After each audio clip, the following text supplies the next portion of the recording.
Diqqat, diqqat! Tezkor ob-havo prognozlari. O'zgidromet markazi ogohlantiradi.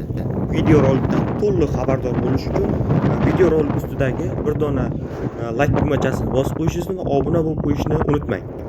20-dekabrdan 23-dekabrgacha ob-havo prognozlari.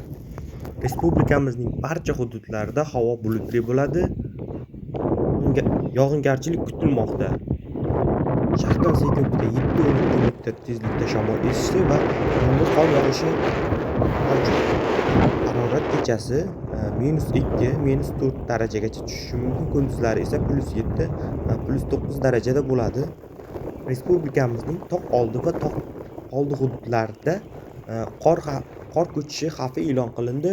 O'z xavfsizligingizni ko'rish maqsadida ehtiyot choralarini ko'rib qo'yishingizni so'rab qolamiz. Sizlarga yetkazmoqchi bo'lgan xabarlarimiz shulardan edi.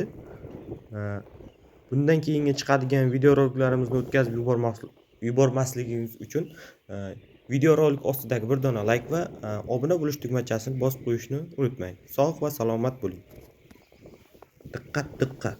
Tezkor ob-havo prognozlari. O'zgidromet markazi ogohlantiradi.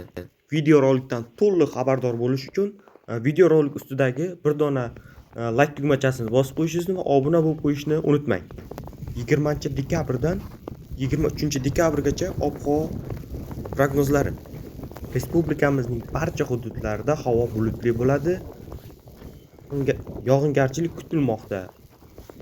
Shaxdan sekundga 7-12 metr tezlikda shamol esishi va yomg'ir qor yog'ishi mavjud. Harorat kechasi -2, -4 darajagacha tushishi mumkin. Kunduzlari esa +7, +9 darajada bo'ladi.